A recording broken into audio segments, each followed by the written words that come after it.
अस्सलाम वालेकुम स्टूडेंट। आज हम पढ़ने वाले हैं कोऑर्डिनेट ज्योमेट्री का जो एक चैप्टर रहता था लास्ट, उसकी तरफ। हम पिछली वीडियो के अंदर चैप्टर नंबर 8 को डिस्कस कर चुके हैं और जो चैप्टर नंबर 8 के अंदर मैंने क्वेश्चन करवाए हैं, जो डेफिनेशन मैंने बताई हैं, आपने स्टूडेंट सिर्फ वही करनी है और वही इंशाल्लाह पेपर के अंदर आने वाली हैं। इसी तरह बाब नंबर 9 जो आज हम करने जा रहे हैं, चैप्टर नंबर 9 को शुरू करने जा रहे हैं। इसकी जो डेफिनेशंस थी, लाइन सेगमेंट था जिसके अंदर लाइन थी, अरे, क्वाड्रेटरल, क्वाड्रेंटल, ये डेफिनेशन मैंने चैप्टर नंबर 8 वाली जो वीडियो है यानी कोऑर्डिनेट ज्योमेट्री के नाम से, उसके अंदर इसकी डेफिनेशन को हमने डिस्कस कर लिया था। अब हम चैप्टर नंबर 9 के अंदर सिर्फ 2 ही क्वेश्चन आज करेंगे और यही वो क्वेश्चन है जो आप लोगों ने तैयार करने हैं, बहुत अच्छे तरीके से तैयार करने हैं और इंशाल्लाह पेपर के अंदर, आपके बोर्ड एग्जाम के अंदर यही 2 क्वेश्चन जो हैं, 2 SLO जो हैं, वो पेपर के अंदर आएंगे। बहुत आसान 2 क्वेश्चन है जिसके अंदर हम पहले डिस्टेंस फार्मूला यानी दरमियानी फासला मालूम करना सीखेंगे और दूसरे क्वेश्चन के अंदर, दूसरे SLO के अंदर मिड पॉइंट यानी दरमियानी नुक्ता, 2 पॉइंट्स के दरमियान मिड पॉइंट जो है वो मालूम करना सीखेंगे। तो चलते हैं हम अपने पहले क्वेश्चन की तरफ। हमें क्वेश्चन के अंदर इस तरह 2 पॉइंट दिए जाएंगे, 2 ऑर्डर पेयर दिए जाएंगे और इससे पहले हम ये बात सीख चुके हैं कि हर ऑर्डर पेयर के अंदर जो पहला नंबर होता है वो x की वैल्यू को जाहिर करता है, दूसरा नंबर जो है वो y की वैल्यू को जाहिर करता है। इसी तरह यहाँ पे एक ऑर्डर पेयर दिया गया है, इसमें पहला नंबर जो है वो x की वैल्यू को जाहिर करेगा, दूसरा नंबर जो है वो y की वैल्यू को जाहिर करेगा। हम क्या करेंगे, ये दोनों x हैं तो एक को x1 का नाम और दूसरे को x2 का नाम दे देंगे। ये हमारी मर्जी, हम जिसको मर्जी x1 या जिसको मर्जी x2 का नाम दे दें। इसी तरह अगर इसका x1 रखा है तो इसका हम y1 रख लेंगे और अगर इसका x2 रखा है तो इसका y2 रख लेंगे। हम अपनी मर्जी से नाम देने के बाद इसके ऊपर फार्मूला अप्लाई करेंगे। फार्मूला आपने याद रखना है और वैल्यूज को सब्स्टिट्यूट करेंगे और हमें आंसर मिल जाएगा। तो सबसे पहले स्टूडेंट हम ए के जो ऑर्डर पेयर हैं इसको हम नाम दे देते हैं 1 का। तो x1 की value 3,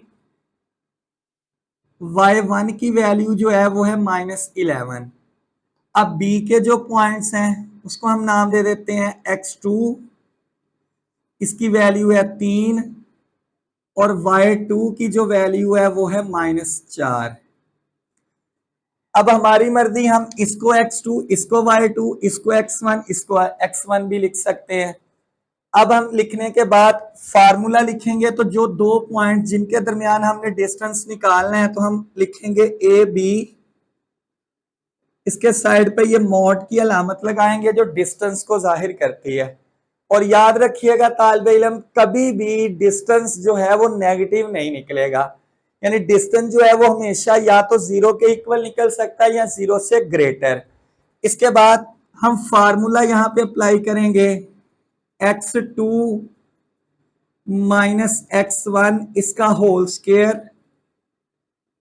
plus y2 minus y1 इसका होल स्क्वायर और सारी रकम के ऊपर आएगा स्क्वायर रूट यानी जजर। अब हम ऊपर से जो हमने वैल्यू लिखी है वहां से लगाएंगे नकल ऊपर से और जहां जहां उसकी वैल्यू पुट करनी है, जिस जगह दर्ज करनी है, वहां पे हम वैल्यू उसको दर्ज कर देंगे। x2 की वैल्यू हमारे पास है 3। अब स्टूडेंट यहाँ पे जो अक्सर हमसे गलती होती है सॉल्व करते हुए, वो ह्यूमन एरर होता है। वो कहाँ पे, यहाँ पे जब आपने अलामत, हमें पता है कि फार्मूले के अंदर माइनस आती है, जो वैल्यू हमने यहाँ दर्ज करनी है, हमने अगर उसके साथ जमा की अलामत है तो उसको जब इससे जरब देंगे तो वो माइनस हो जाएगा। अगर यहाँ पे माइनस आ जाए तो जब हम माइनस को माइनस से जरब देते हैं तो यहाँ प्लस लिख दिया करेंगे, यानी आपने यहाँ पे ब्रैकेट लगा के 2 अलामतें रखने नहीं लिखनी, इससे आप कंफ्यूज होंगे। क्या करेंगे, इसकी वैल्यू जो क्वेश्चन में दी गई अगर वो पॉजिटिव होगी तो आपने यही अलामत नीचे लगा देनी है, और अगर इसकी वैल्यू क्वेश्चन में दी गई नेगेटिव है तो वो इससे ज़रब खा के यहाँ पे आपने जमा लिख देना है। अब x1 की वैल्यू 3 है, जमा में है, वो इससे ज़रब खाएगा तो माइनस x1 की वैल्यू है 3। इसी तरह y2 उसकी वैल्यू है -4।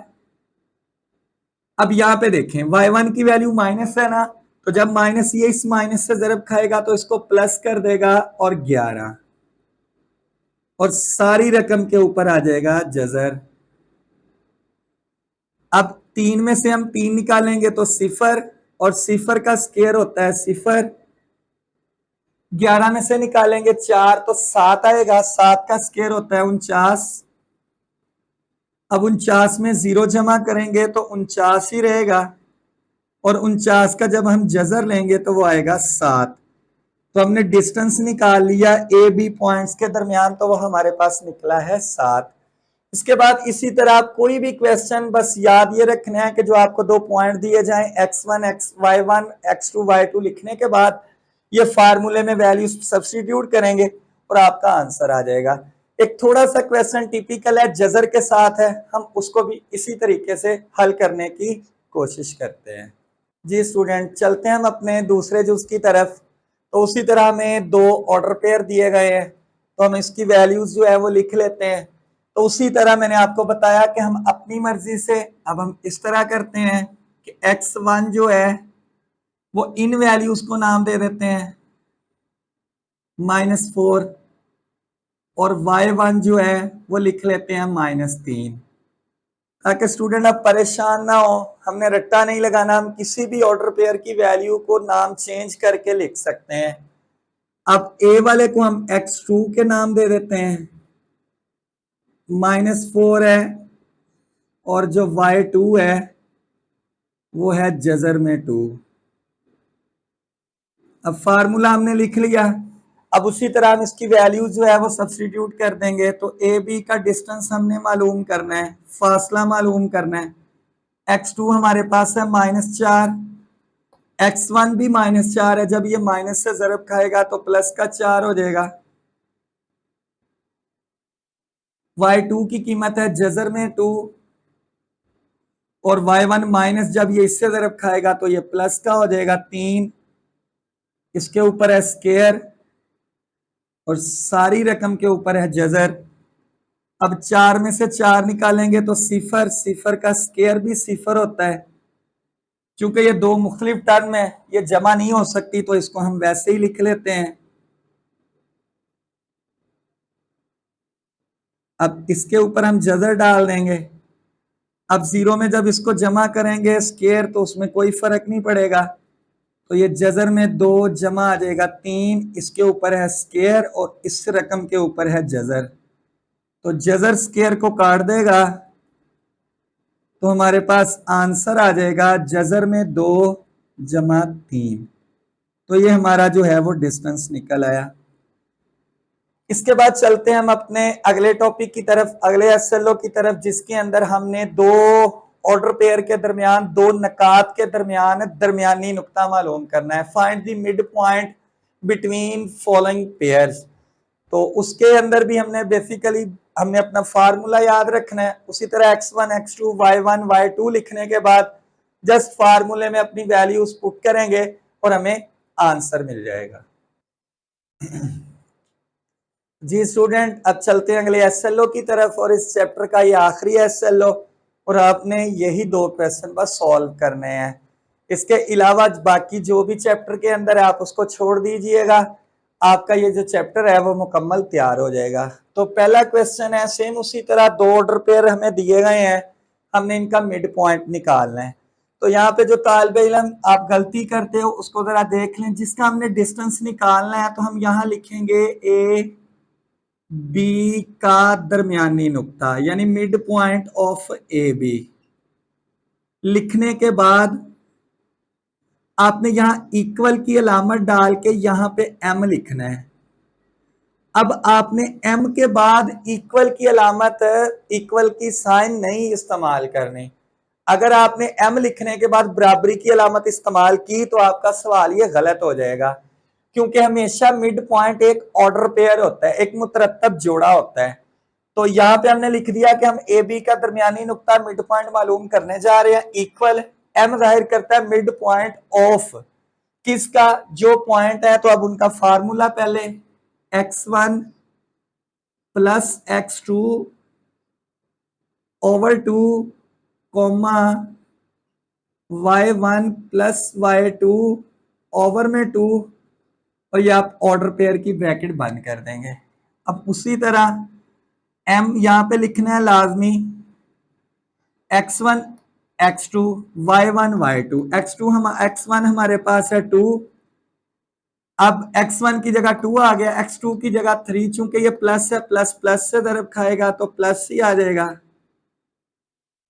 अब y1 की जो वैल्यू है वो है -6, अब y2 -6 जब इससे दरब खाएगा तो -6 बटे में 2, अब 3 में 2 जमा किया तो 5, नफी 6 और नफी का 6 हो जाएगा, नफी का 12 बटे में 2। चूंकि ये एक टेबल पे करते नहीं है तो इसको हम वैसे ही लिख रहे हैं, इशारिया में इसको ना लेके जाएं, और ये कट जाएगा तो इसका आंसर आ जाएगा -6। तो इस तरीके से अगले क्वेश्चन की तरफ बढ़ते हैं। तो उसी तरह सबसे पहले हम अब फार्मूला लिखेंगे ए बी का दरमियानी नुक्ता, mid point of A B. तो लिखने के बाद m x1 plus x2 over 2 y1 plus y2 over में 2, ये आएगा m x1 उसी तरह 0, x2 भी हमारे पास 0, y1 हमारे पास 0, और y2 नफी से जरब खाएगा तो नफी का 5। अब 0 में 0 जमा करेंगे तो 0 आएगा, यहां आ जाएगा -5, तो 0 बटे में 2 तो 0 आ जाएगा, और -5 बटा 2। तो इस तरह हम दो पॉइंट के दरमियान दरमियानी नुक्ता मिड पॉइंट मालूम कर सकते हैं। तो हमारा चैप्टर नंबर 9 हुआ कंप्लीट। बढ़ेंगे हम अगले चैप्टर की तरफ, लेकिन अगली वीडियो के अंदर। तब तक मुझे दीजिएगा इजाजत। अल्लाह हाफिज।